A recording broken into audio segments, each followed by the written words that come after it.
Guardians of the Galaxy 2, guys. The gang's all back, and we're back to talk about it. Coming up.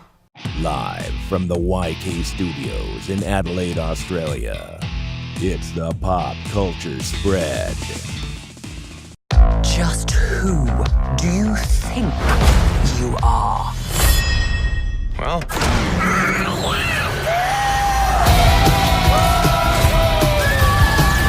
That was awesome!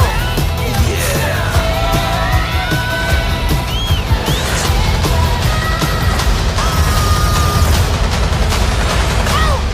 Look out! Oh, wow. I tried, guys.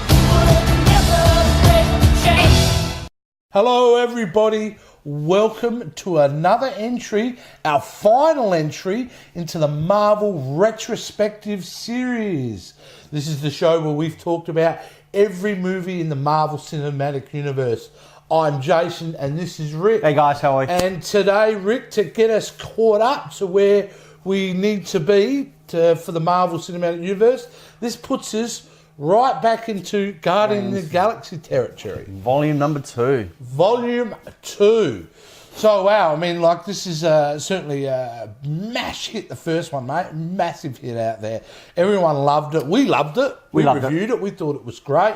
A lot of fun to be had. So, I mean, I think it's, without even going there, Rick, we were pumped to see this. Oh, definitely. Oh, for sure. You know, like you said, coming and seeing that first one, and then thinking, oh, great, you know, second one's coming out. Let's hopefully they do justice to it. So, but we'll get into it. Trailers looked great. The addition of Kurt Russell, which we'll talk about in the cast, was fantastic. There was a lot going for this. And I got to say, the trailers, it looked spectacular. As it does, They were going big with this. So, very interested to see how they go. And, of course, did we go and see this separately? We saw it together. We saw it together. So, Rick, let's delve deep into it. And before we do that, let's talk the synopsis. Peter Quill and his fellow Guardians are hired by a powerful alien race, the Sovereign, to protect their precious batteries from invaders. When it is discovered that Rocket has stolen the items they were sent to guard, the Sovereign dispatched the Armada to search for vengeance. As the Guardians try to escape, the mystery of Peter's parentage is revealed. There you go. There you go. And that was a synopsis. And who was in Guardians of the Galaxy Volume 2? Well, the regular cast is all back, of course. Yep. That means Chris Pratt playing Peter Quill, a la Star-Lord. Zoe Saldana playing Gamora. Dave Bautista as Drax. Vin Diesel as the voice of Baby Groot. Bradley Cooper, the voice of Rocket. Michael Rooker returns as Yondu. Karen Gillian returns as Nebula. Now, this one is a real tongue-tie. I don't really know how to explain this last name, but Pom Clementif playing Mantis. Apologies, Pom, if I've got your last name wrong. Sylvester Stallone. Yeah, another big hitter. Ogord. And, of course, Kurt Russell playing Ego, the Living Planet. So there is your cast, and there is your synopsis. Now, this film was basically being written literally after the weekend of the release of the first one. James Gunn was back on board, of course, writing and directing this sequel. And he straight away, and he knew exactly where he wanted to go with this film. And certainly trying to do something like Ego, the Living Planet, when I heard that that's what they were trying to do, I couldn't believe it. It was it's a bit of a strange way for the Marvel Cinematic Universe to go.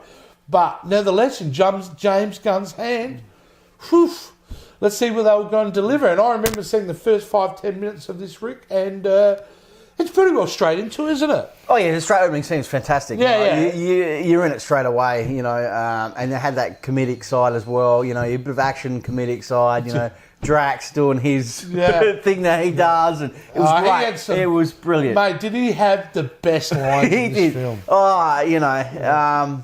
It was great. It was really good to see. The little dance sequence with Baby Groot as that action scene is happening in the background. Yeah. Great way to start, though. It was, yeah. And then you get it from there, kind of just drifted for me. Just drifted? Yeah. Yeah. You know, really, if you look at it, there aren't really a lot of action scenes in this movie. No. To be honest with you. No, there is not. No. There's absolutely not. This film, very, very much is a character piece. Yeah. It really is. It is really dealing with relationships. And they really do pull it back. There is no real obvious... I mean, there's a villain, of course. Oh, yeah. But the villain isn't your traditional type of villain. No. The arc of the characters are not traditional arc of the characters. And certainly the way they go about the film and how it's even structured is very unusual for a comic book film. But Rick, I love it because of it.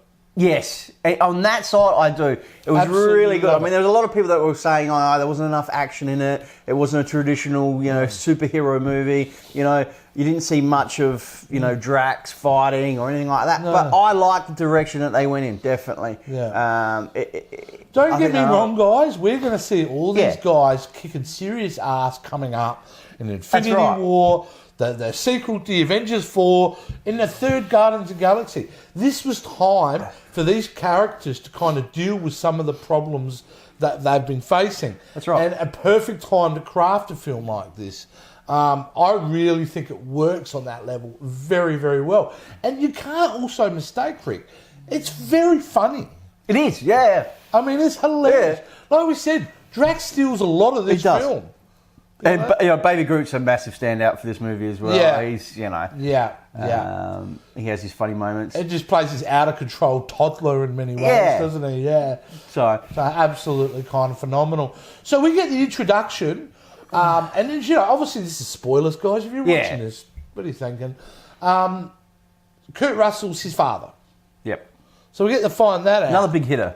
Marvel have taken on board. Big hitter to get Kurt Russell in. And perfect casting in my mind too. He fucking looks like he could be his dad. But he does in real life. It could, doesn't it? But I mean, who wouldn't want to get Snake Plissken, on the screen there? But he's really, really great. He's charismatic. He's charming. He seems very genuine in the beginning. Yeah. Absolutely love it. The one character I was concerned about when I saw clips of it was Mantis. Yeah. But I enjoyed her character very much as well. Yeah.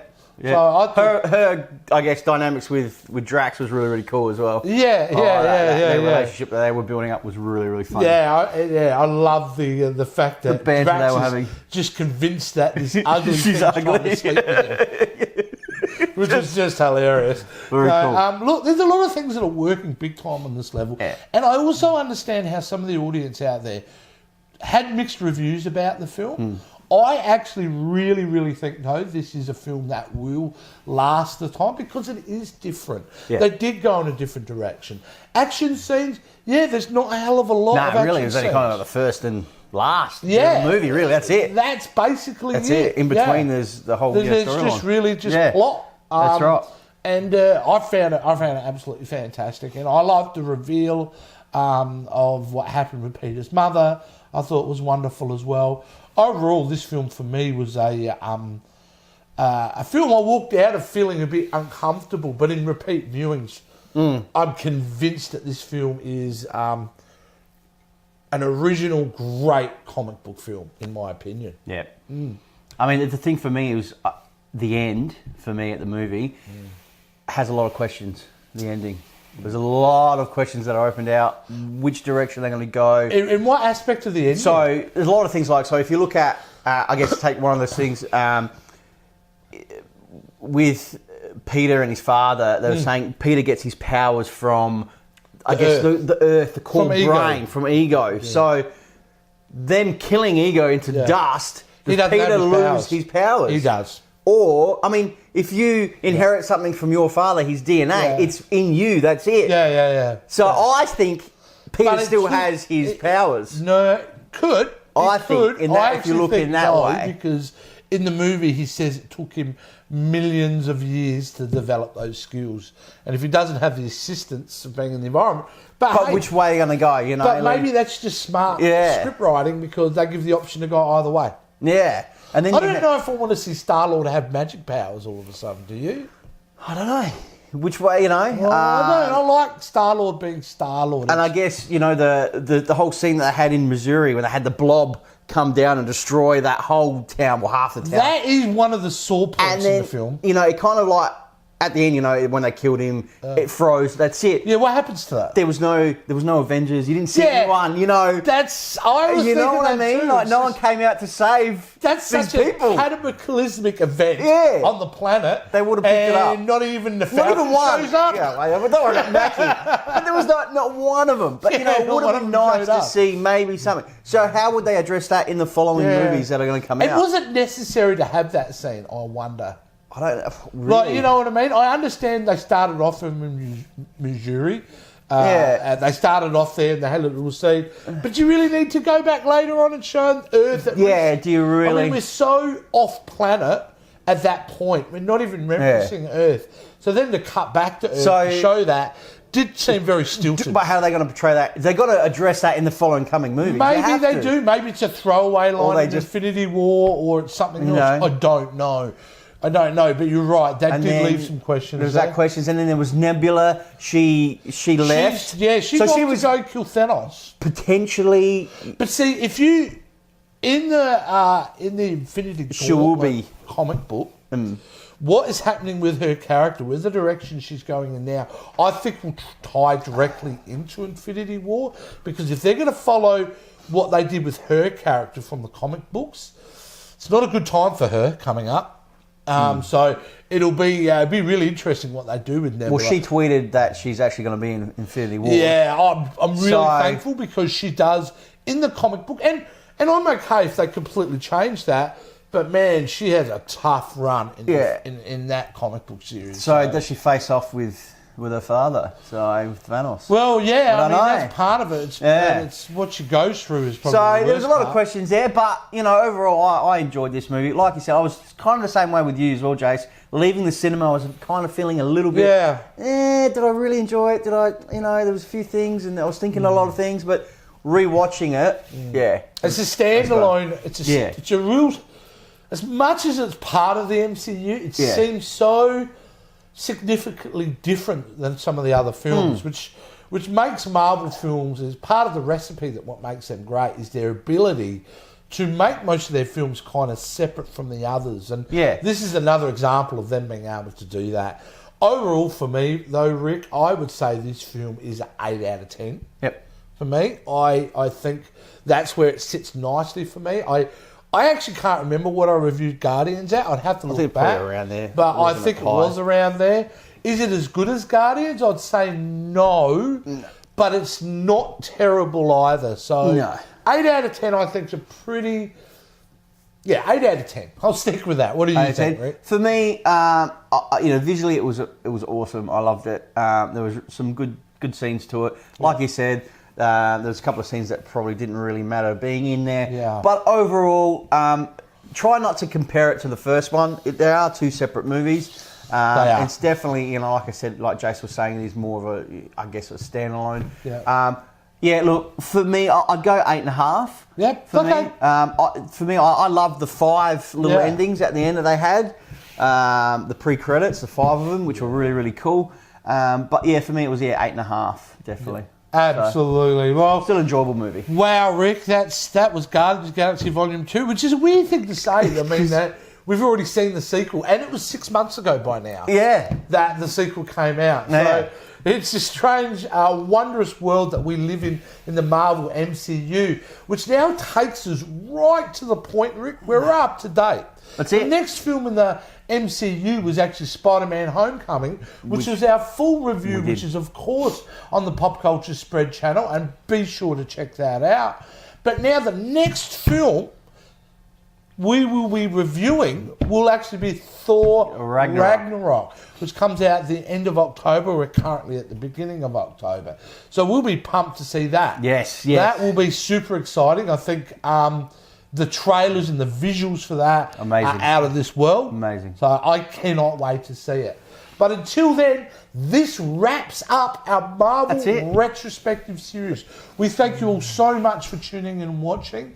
It is one of those most iconic film franchises that's ever been created in Hollywood, and certainly was worth talking about. And we'll continue to talk Marvel movies as they keep coming out, guys. So keep tuned and keep watching. That's it, guys. So, I mean, if you liked what you saw, look, give us a comment down below, and give us a comment if you want to see some other retrospectives you want us to do, other genres of movies that you might think, we might be interested in doing. So, yeah, hit us down with a comment. Hit that subscribe button, hit the like button, and just follow us all on our social sites, guys. We appreciate it. It's as easy as that, guys. So, thank you very much, guys. Thanks for tuning. And remember, has anyone got any tape?